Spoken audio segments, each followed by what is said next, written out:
कोई गौ माता तुम्हारे सामने से गुजरी हो और तुम रक्षा ना कर पाए हो। अर्जुन फूट फूट करके रोने लगा। क्या लगा? सुनो श्याम, अब उस भगवान श्री कृष्ण ने भगवान इस धराधाम को छोड़ करके चले गए और उस छलिए ने हम सभी को छल लिया। किसको छल लिया जी? उस छलिए ने हम सभी को छल लिया। उस छलिए ने हम सभी को छल लिया है।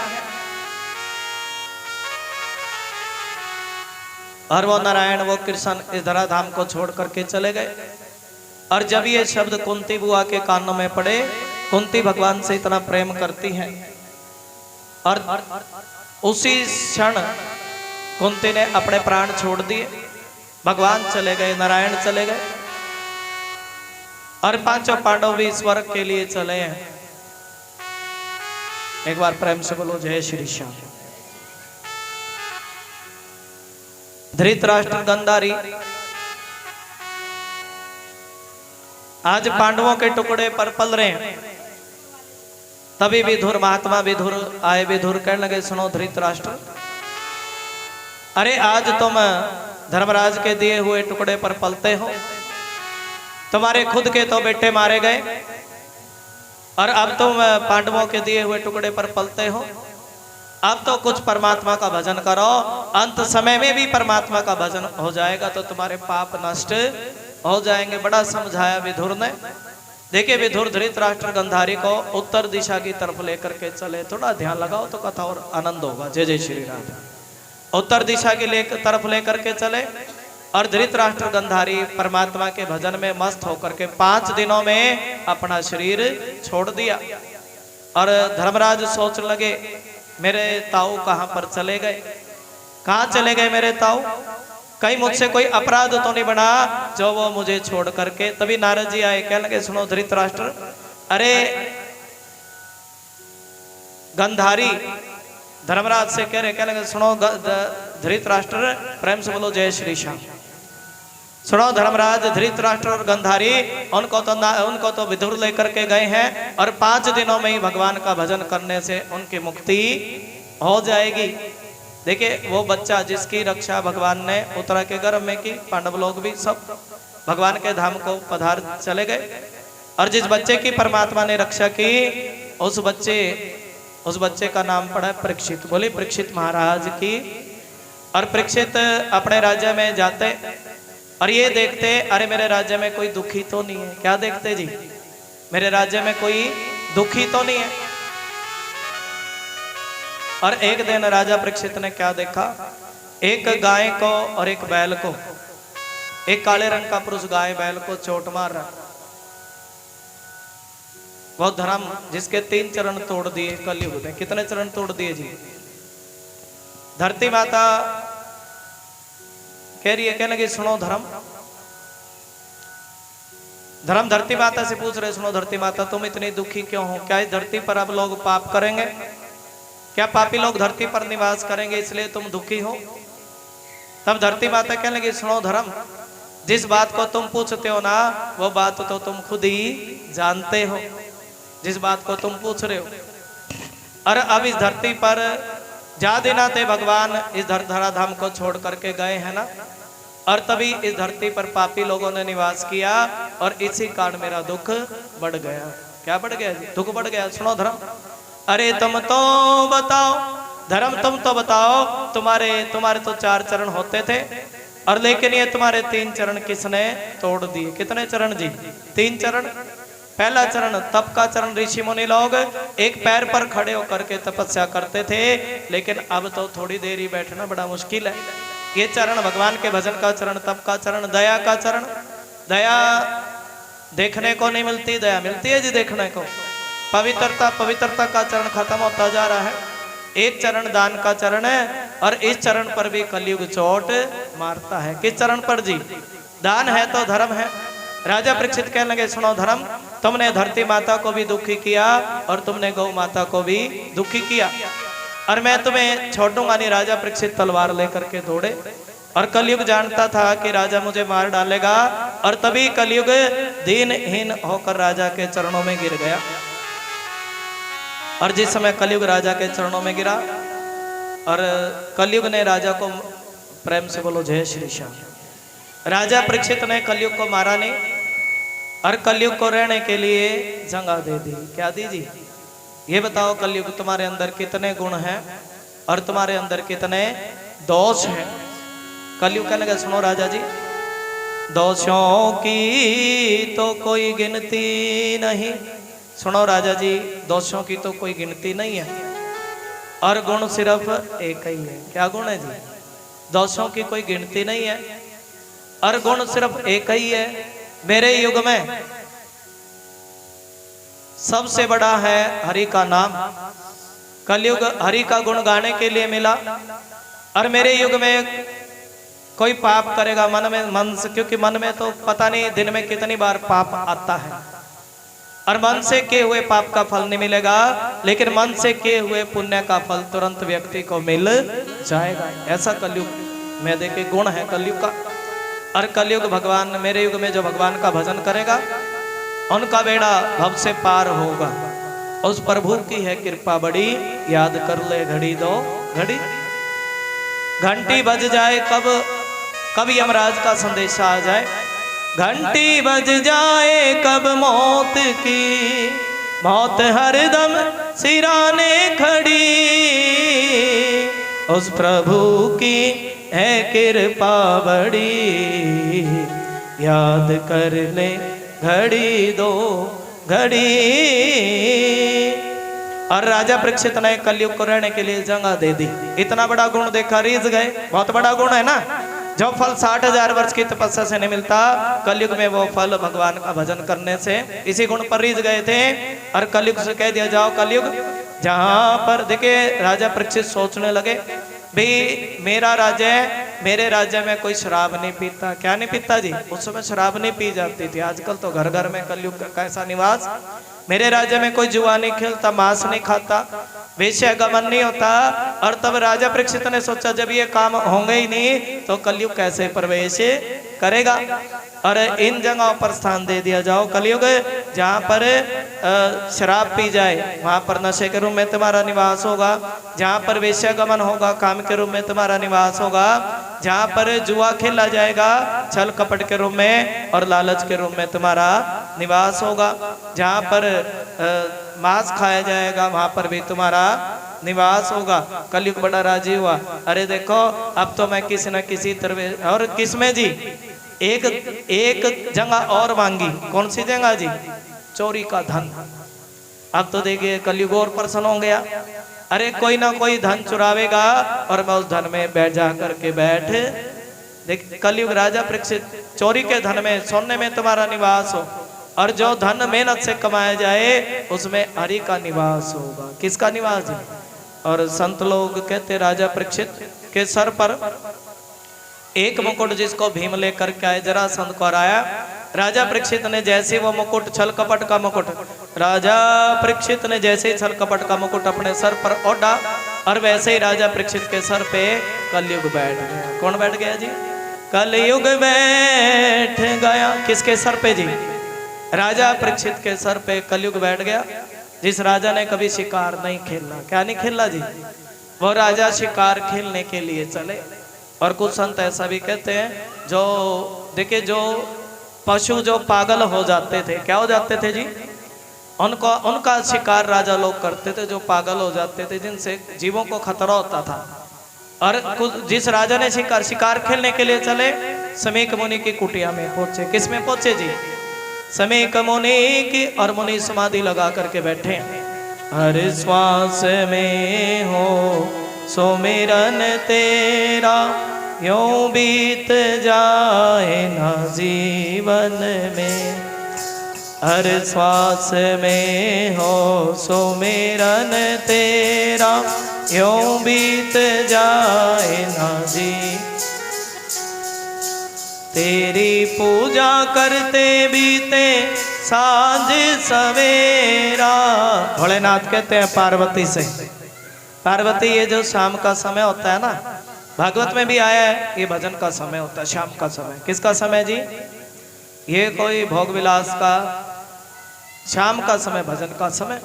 तेरी पूजा करते बीते सांझ सवेरा, यूं बीत जाए ना जीवन मेरा, यूं बीत जाए ना जीवन मेरा। देखिए ध्यान लगाइए, समाधि लगा। जाए ना जीवन मेरा ओ,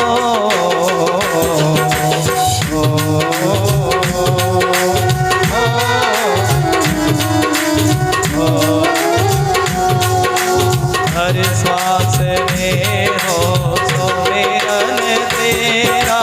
हर ताली सुमिरन तेरा, सुमिरन तेरा, सुमिरन यूं बीत जाए ना जीवन मेरा, यूं बीत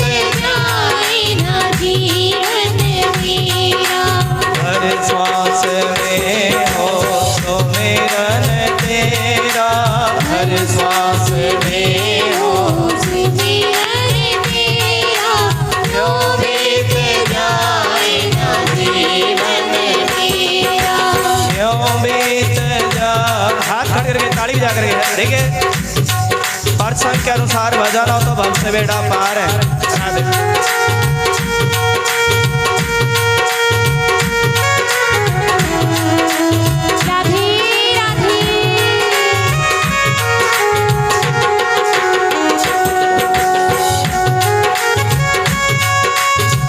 नैनों की खिड़की से सारे बोलेंगे राधे राधे बोल बंदे, राधे राधे बोल, राधे राधे बोल। देखिए ऐसी कोयल जैसी आवाज है। राधे राधे बोल बंदे, राधे राधे बोल, राधे राधे बोल बंदे, राधे राधे बोल। नैनों की खिड़की से तुम तो समय कमोनी कह रहे हैं, हर पल में निहारो।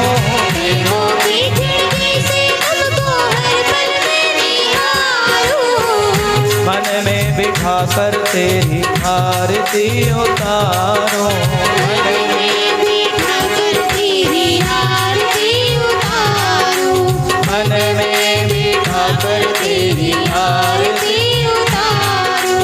डाल के बैठूं तेरे, डाल के बैठूं तेरे, डाल के बैठूं तेरे। कौन कौन डेरा डाल के बैठेगा? थोड़ा हाथ खड़े कर लो। राधे राधे।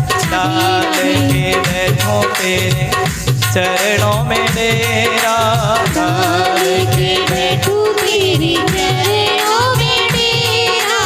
यूं बीत जाए जीवन मेरा, हर सांस में हो सुमिरन तेरा। यूं बीत जाए जीवन मेरा। प्यार हो सत्कार हो एतबार हो तुम्हारा, प्यार हो सत्कार हो एतबार हो तुम्हारा।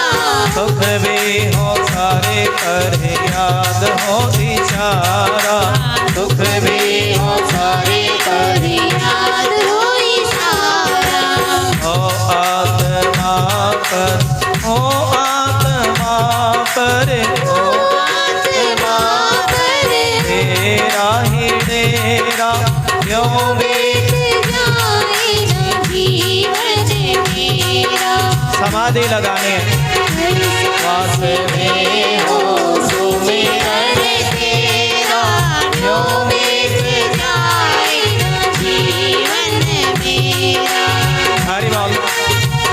जो भी कहोगे आनंद हर श्वास। देखिए समाधि लगा करके बैठे और इतना भगवान के ध्यान में समाधि लगी। राजा परीक्षित गए और सब बड़े जोर की प्यास लगी। समीक मुनि से पानी मांगा। क्या मांगा जी? बोल पड़ो। क्या मांगा जी? पानी। 3-4 बार पानी मांगा, लेकिन किसने बैठने तक का आसन नहीं पूछा। तभी देखिए वो कलयुग कहने लगा। क्या लगा? सुनो राजा जी, इस मुनि की समाधि तो नकली है। कैसी जी? कलयुग सर पे बैठा ना, इस मुनि की समाधि तो नकली। और एक काम करो, इसके गले में मरा हुआ सर्प डाल दो। तभी राजा परीक्षित ने पास से एक मरा हुआ सर्प उठा करके समीक मुनि के गले में डाल दिया। ऐसा क्या बना है जी, ऐसा पाप बना। जब इस बात का पता समीक मुनि के लड़के श्रृंगी ऋषि को पता लगा। किसको पता लगा जी? श्रृंगी ऋषि कहने लगे, अरे देखो ये तो राजा लोग भी संतों का अपमान करने लगे। जिसने भी मेरे पिता का अपमान किया और जिसने भी मर्यादा का उल्लंघन किया है, और मैं आज उसको श्राप देता हूं कि आज से 7वें दिन उसी का पूर्वज नाग तक्षक नाग उसे आकर के डस लेगा। और जिस समय देखे वो मुकुट राजा ने सर से उतारा, सद्बुद्धि आई, अरे मुझसे संतों का अपमान कैसे बना? आज तक तो कभी संतों का अपमान नहीं बना, और कोई ना कोई विपदा मुझ पर आवेगी, और कोई ना कोई विपदा आवेगी, और उस विपदा में भी संतों की कृपा होगी, जिससे मेरे मानव जीवन का कल्याण हो जाएगा। देखिए समय श्रृंगी ऋषि को, अरे बेटा तुमने क्या कर दिया? राजा परीक्षित जैसे राजा ना तो पहले कभी थे और ना आने वाले समय में ऐसा राजा कभी होगा। बोलो जय श्री श्याम। बेटा राजा परीक्षित कदापि श्राप के योग्य नहीं थे, और तभी एक शिष्य को भेजा, जाओ राजा को सूचना देकर के आओ कि आज से 7वें दिन तक्षक नाम का सर्प उनको डस लेगा। कौन डस लेगा जी? देखिए राजा को सूचना मिली कि तक्षक मुझे डसेगा, और तभी राजपाट छोड़ करके सुखदेव भगवान बनाए क्यों नहीं? बनाओ जी, सुखदेव भगवान लेकर के आओ। जय जय श्री राधे। आज दर्शन होगा सुखदेव कथा के अवतारों का तो दर्शन करो, नाचना गाना नहीं है इसमें। जय जय श्री राधे। यहाँ कोई नाचने वाली तो नहीं है, यहाँ तो भगवान के रूपों का दर्शन है। एक बच्चे को थोड़ा सा सिंपल सा बना करके लाओ। जय जय श्री राधे। देखिए सुखदेव भगवान का दर्शन उसी समय 5 मिनट में, ज्यादा देरी मत करना, 5 मिनट में ले आओ। जय जय श्री राधे। एक बार बोलो जय श्री श्याम। राम नाम की नैया लेकर गंगा के तट पर पहुंचे राजा परीक्षित। सतगुरु करे पुकार, आके बैठ जो सत्संग में तुम्हें ले। देखिए बड़े मुश्किल से 7 दिनों की कथा गांव में आई है, 4 सालों के बाद कथा चल रही है। जय जय श्री राधे। आके बैठ जो सत्संग में तुम्हें ले चलूं भव से पार। आके बैठ। माता जी पटवारण माता जी का मैंने बोला था बच्चे तैयार कर लियो, भगवान सुखदेव भगवान बना लियो का, ये भी बिजी हो जाए। राधे राधे। ले आओ जल्दी, प्रेम से बोलो जय श्री श्याम। देखिए कथा में अवतारों का दर्शन होगा। मैंने जय जय अब बोल रहे तो तुम मानते नहीं हो बात को। आज मीरा बनानी है, मीरा नहीं बनाई। सुखदेव भगवान में कल वराह भगवान का दर्शन होगा, वामन इनका दर्शन करोगे तभी तो भागवत को अच्छा लगेगा ना। अवतारों के दर्शन में ही भगवान का दर्शन होता है कि नहीं जी? वामन भगवान का दर्शन, संतों का दर्शन, इन बच्चों के रूप में दर्शन होता है, उनमें ही हम दर्शन करते हैं कलयुग में अवतारों का। प्रेम से बोलो जय श्री श्याम। गुरु आपकी शरण में आनंद जी। राम नाम की नैया लेकर सतगुरु करे पुकार। आके बैठ जो सत्संग में तुम्हें ले चलूं भव से पार। सारे बोलो आके बैठ जो सत्संग में तुम्हें ले चलूं। आके बैठ जो सत्संग में तुम्हें ले चलूं भव से पार। आनंद जय जय श्री राधे।